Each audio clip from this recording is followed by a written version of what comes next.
못 가니까 그런 줄 알아. 저는 그렇게 소리를 지르고 전화를 끊었습니다. 전 여친이 대체 몇 명이나 되는 건지 머리가 어지러웠어요. 그리고 총각 행세를 하고 다녔다는 사실도 어처구니가 없었습니다. 총각 행세라고 다녔어? 그것도 전 여친한테? 시기야, 너 왜 그러냐? 애가 결혼하더니 왜 이렇게 드세졌어? 그냥 친구라고. 친구? 그래, 친구는 친구지. 전 여친.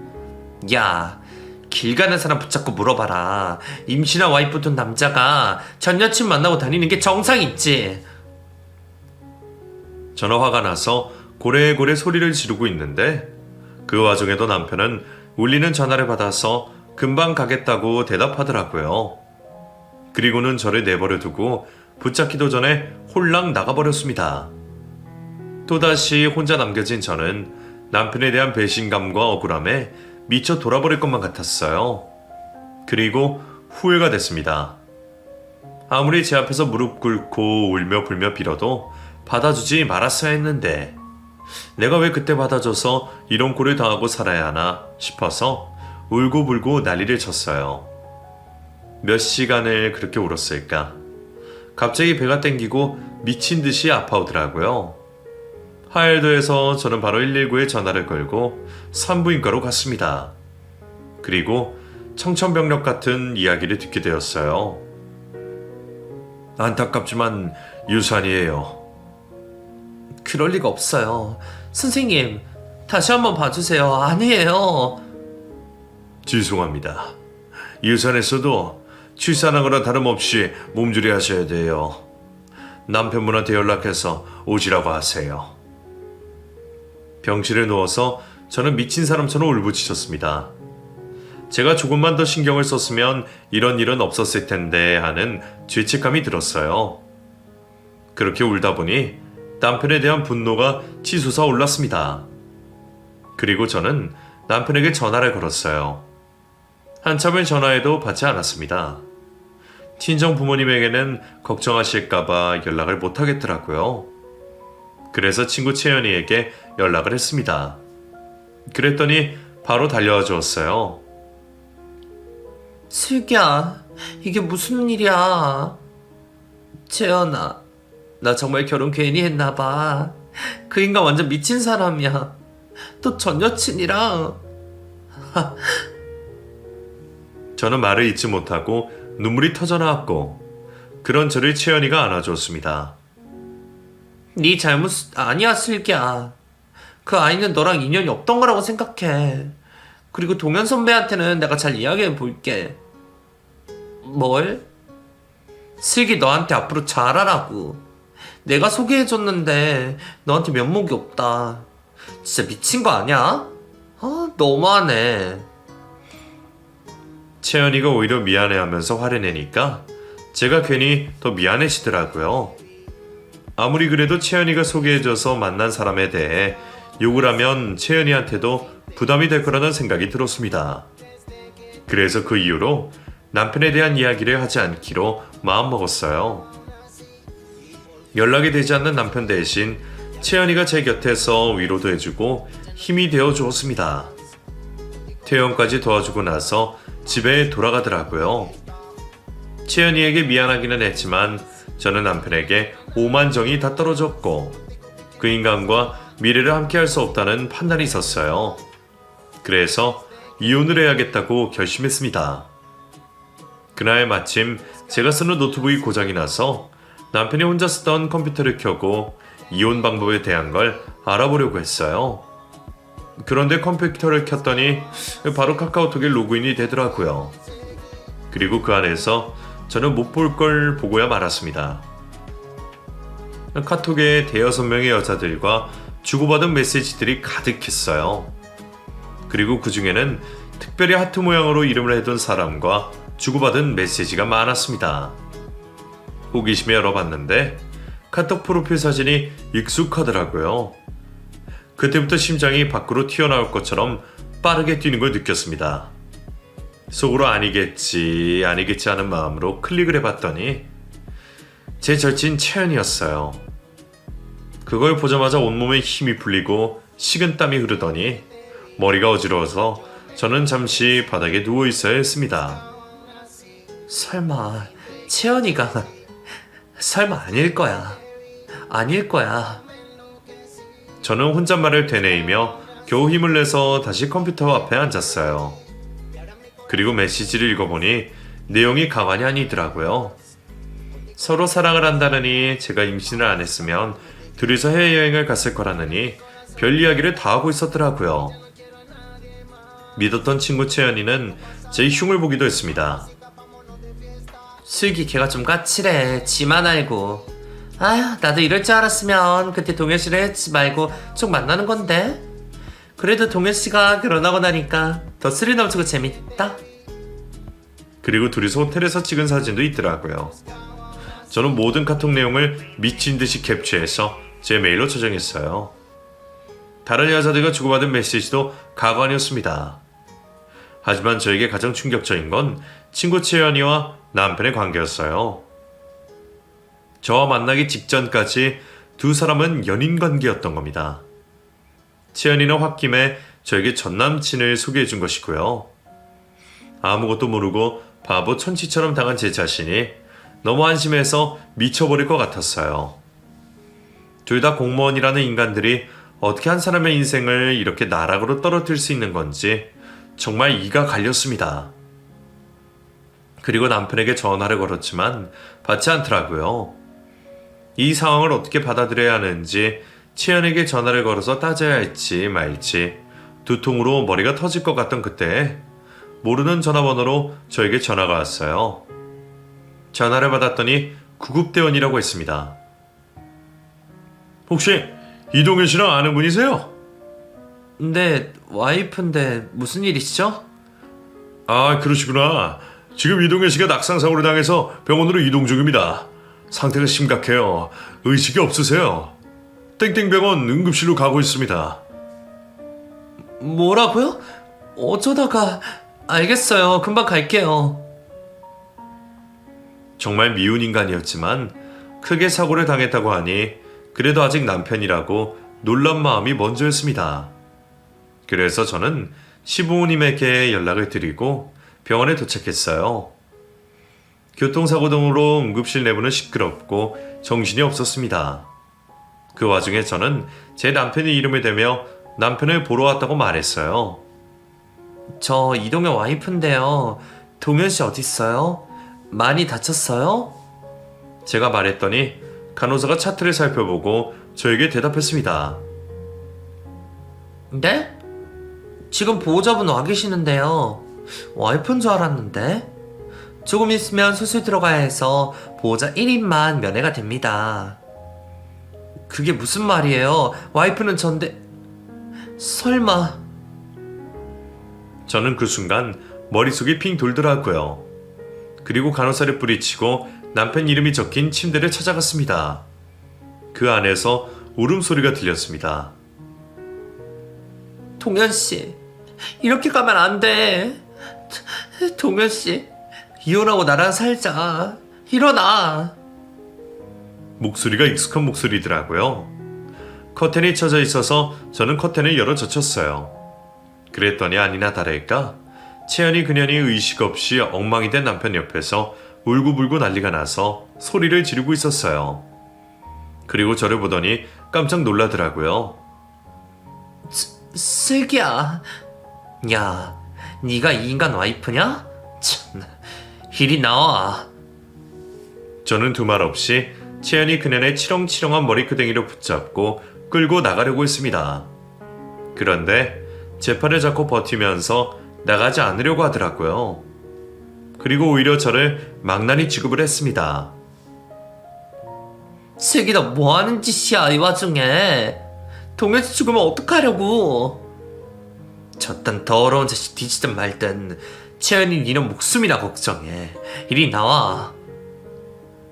그때 도착한 시부모님도 저와 채연이 그년이 하는 언행을 다 목격해서 당황해서 어쩔 줄 몰라 했습니다. 그런데 놀라운 건 채연이 그년이 저희 시부모님에게도 인사를 하더라고요.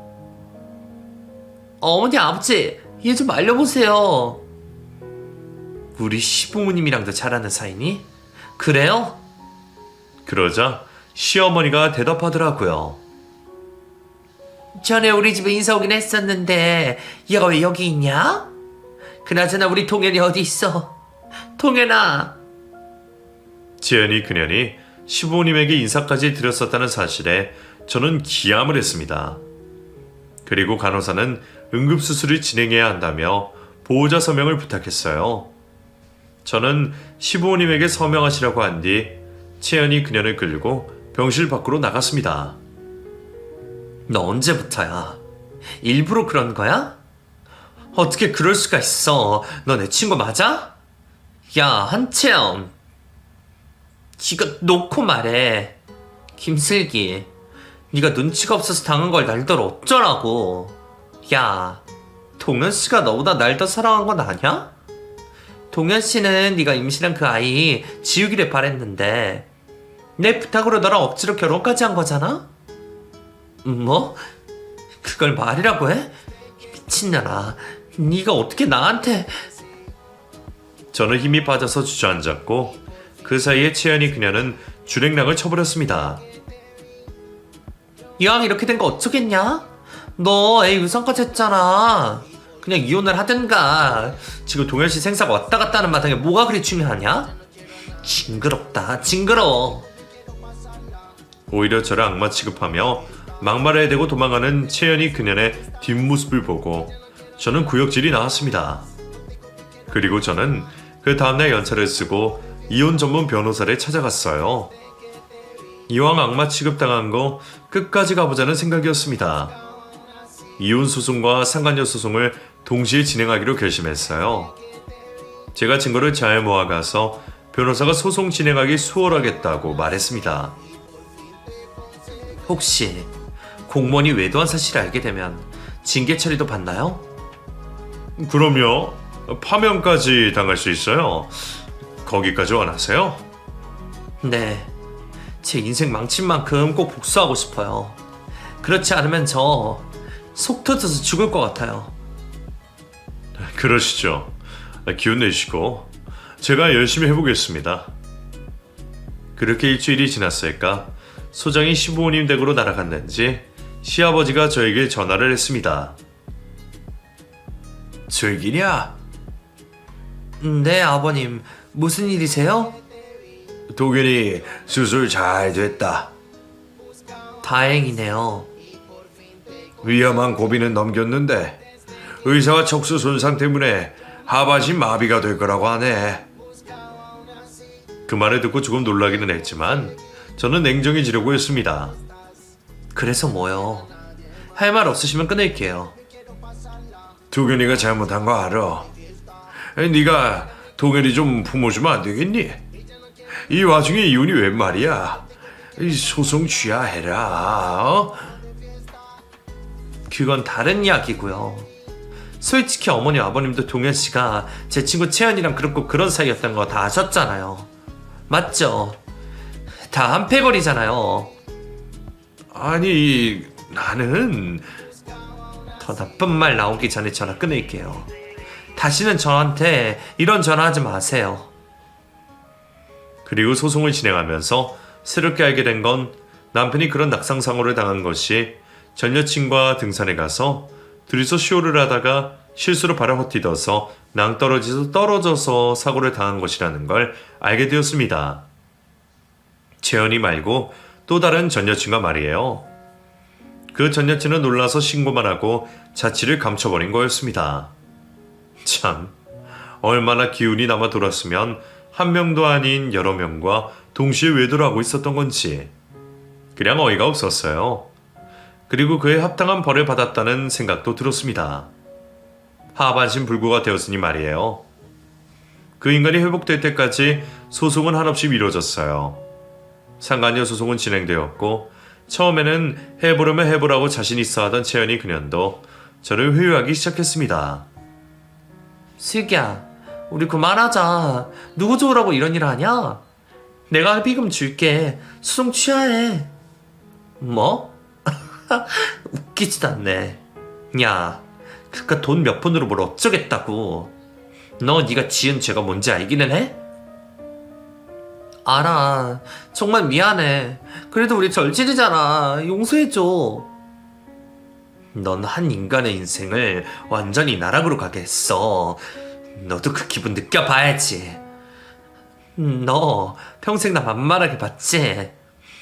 이제 내가 너한테 당한 거 그대로 돌려줄게. 기다려.